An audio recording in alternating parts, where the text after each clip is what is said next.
Okay, this can be AO1 of a huge area. I mean, they're all pretty big, but the psychodynamic, one of the things you need to realise from the off is that there's probably 50 key terms. You don't need to know them all, but you could.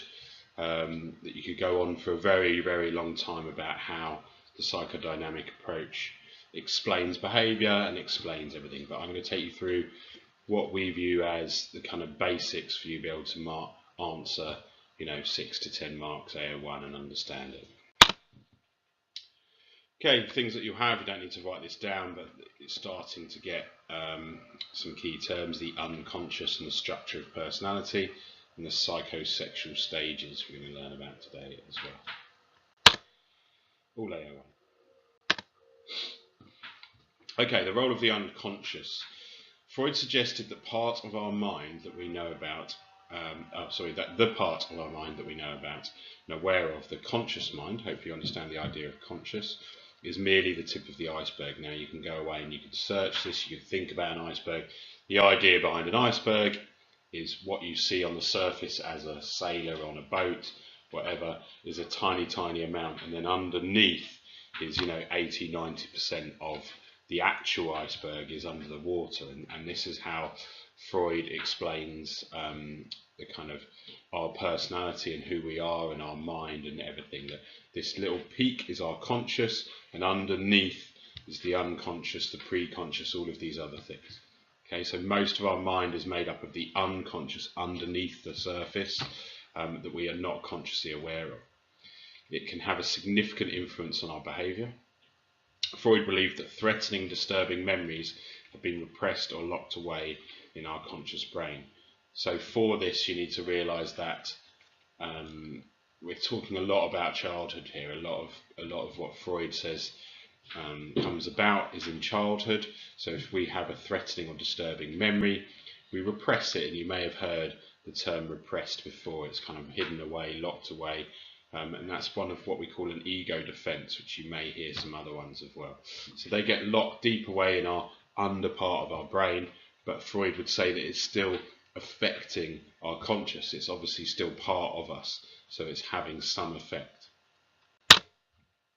Under the surface of our conscious mind is the pre-conscious, which includes thoughts and ideas of how we become aware of it, and which we may become aware of during dreams through slips of the tongue. Now you may have had some of these, what can be called Freudian slips or paraplexes, that when you've accidentally called someone, and the example here we've got is calling a female teacher mum, and I know lots of the boys will know somebody, they might have accidentally done it themselves. You can think of other times that you get people's names maybe wrong. When you say something that you really feel like, oh, I shouldn't have said that, I was thinking it but it slipped out, I didn't actually want to say it. Well, this would be the idea of this pre-conscious, where there's the mix between the two. Hopefully you get that idea.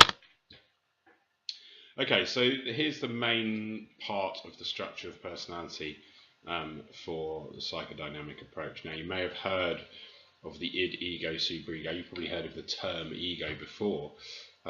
It's not massively helpful in this, but it will make some sense. Now, what you've got to understand, there's three of them. So any starter sentence would be, the psychodynamic approach says that the structure of personality has three parts.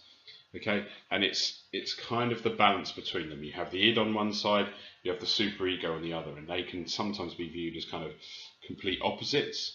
Okay, and in the middle is the ego that's trying to figure out the balance. So you can sometimes, the way I learned it the first time around was that idea of having good and bad on your shoulder, and you're the ego in the middle, and what they do. So we need to know a little bit about these. So id, primitive, is a very good word. So if you think of a very primitive being, it just wants pleasure, it wants food, it wants drink, it wants to have sex, it wants to just have everything it wants, and it's entirely selfish. It doesn't think about any consequences.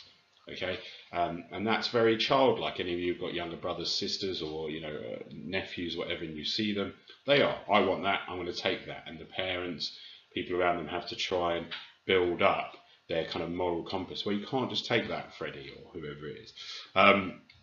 So it wants and Freud believed this is at birth. It is entirely selfish throughout life, so it's always there.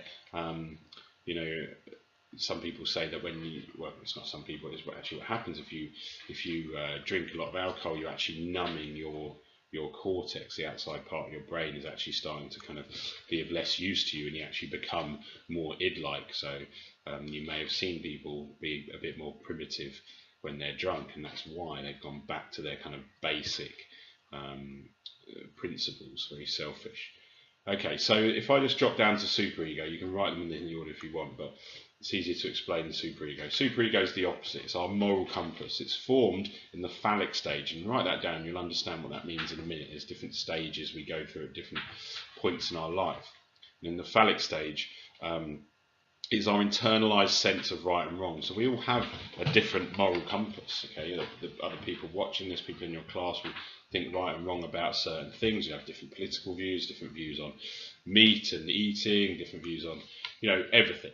Okay, and this is our superego. These are formed in this phallic stage. It represents the moral standards of the same-sex parent and punishes the ego for wrongdoing through guilt. So, yeah, the idea that's our guilty side. If we do something and we know it's slightly wrong, and our ego's decided to do it because that's our realistic part, we would then feel guilt. We will feel bad about it. And that's what our superego does. So then we've got these two bits, and in the middle is the ego. This is the realistic part of our personality, the mediator. Hope you understand that term. That it's going to weigh things up. It's going to decide, you know, what the best option is. It definitely wants it in a 100% moral compass. Our superego is saying, oh no, you can't take that because that would mean guilt. You know, or blah blah blah. What would your parents do? And it aims to reduce conflict between the demands of the id and superego. It manages this by deploying defense mechanisms, and we spoke about one in the sense of, you know, repression earlier. So it does these to kind of defend its ego protection. You may have heard that term. And you could go on about this forever, but just understand that there's three parts of the personality: primitive, really moral compass, and the realistic one in the middle, and it's always this balance between them, and guilt and these things come about because of it. Hope that makes sense. There is, if this really doesn't, if you go on YouTube, just put it in, people have made little videos to try and show you, you know, the three different types of personality and how they interact, and it might be worth just going to watch a few of those if you really don't understand. Okay, so this is the last big slide, okay, and it's in fact the last slide. So we're going to spend a bit of time on this. What do you need to know? We need to know that there are stages, the psychosexual stages. It helps to know them in order. I may tell you in class a way of remembering it. You can think of your own acronym if you want, but we've got down the left-hand side of the page there that we've got oral, anal, phallic, latencies, and genital. So these are, with the ages, you can see as well, the stages that Freud says we go through, every single person. So 0 to 1 years old, 1 to 3, 3 to 6, 6 to 12, and 12 onwards. Now the first two, I think are the kind of easiest to explain as to how it comes about, and then you can just kind of fill in the gaps of the others. So if I just take oral and explain. So oral stage, 0 to 1 years old. Where's the focus? Well, let's think about this. This is a child. He's just been born. He or she. What does it want? Well, it needs feeding. How does it get fed? Through the mouth. Everything. If you do, again, have a little brother, sister, nephew, whatever, have seen, you know, children. Everything goes in their mouth. Everything. They want to touch straight in their mouth. For their parents are forever say, "Oh, don't put that in your mouth." Taking things off them. That's the way in which they learn about the world, is through the oral stage, through our mouth. So our mouth, tongues and lips. The major development here is weaning off breastfeeding to formula. So what Freud would say is if a child is put on the breast too much, so if they're fed for too long over this stage, then they might get a fixation when they're older because they're used to having too many things in their mouth. So that might be smoking or overeating. Okay. You know, and one of the kind of funny terms that you can take away from it as learning about psychology now, you know, is if you do smoke, or if you know someone that you smoke, then, you know, you could turn around from a Freudian point of view and say, oh, well, you were you put on the breast too much as you were younger, or if someone bites their nails or sucks their thumb or whatever. Freud would say that this is a fixation, which is another term you need to understand of, around the oral stage. All right. Hopefully that makes sense. Then the kid moves kind of beyond 1, and they're starting to no longer need to be breastfed, and they're starting to deal with it themselves, and they move on to the anal stage. Okay, 1 to 3, and this is toilet training. So this is how much you put on the toilet. What, are you allowed? Do you sit in your nappy for hours on end? Okay, and all of this leads to the adult fixation example of orderliness and messiness. And you may have heard the term, "Oh, stop being so anal. Oh, you're being very anal about that. Why are you so anal? Oh, I'm very anal about this." People use the term anal in their everyday life to basically usually mean something about orderliness, putting something in a correct order, having things set up. Are you a very neat person? Do you have all your pens in front of you now in different orders? If you look around your room, wherever you are, is everything neat and tidy, or is it a mess? Freud would say that this comes about in the anal stage. If you are toilet trained properly, then you'll be fine. You're not necessarily really clean or really messy. You're just successfully healthy within that. If you were maybe put on the toilet too much, you become anally fixated. You might be really, really clean, and you might annoy people with how much you've got to do it. You might even start to develop, he would say, some of the kind of OCD cleanliness bits and pieces. If you weren't put on the toilet much and you're allowed to kind of be messy, then you might be the opposite. You might be an anal expulsive person, so you might be looking around your room now and it's a mess and there's carnage everywhere. And that would mean, maybe in the sense of Freud's psychosexual stages, that you weren't put on the toilet enough. Okay, so this is how he explained through the psychosexual stages personality, not disorders, just your personality, how your personality comes across. Hopefully that makes sense. Then we move on to the phallic. Okay, and that's about the genitals. And again, you've probably heard of Oedipus or Electrocomplex. You could go on for ages about that.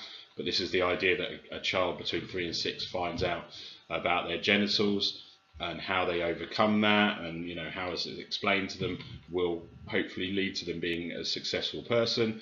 But if not, then it can lead to these adult fixations of deviancy and sexual dysfunction. Latency, if anyone's heard of, if something's latent, it just sits around not doing anything. So Freud says here that not much happens. Okay, we're just developing our defense mechanisms, and then we move into the kind of genital stage 12 onwards, reaching full sexual maturity. And if everything has gone well through these stages, then the person will be sexually matured and mentally healthy. Okay, but at any point within these stages, we can get fixated, things can happen, and that leads to personality disorders. Hopefully that makes sense. There's a lot to take in. There's a lot of key terms, as I explained. We'll do more in the lesson. Good luck.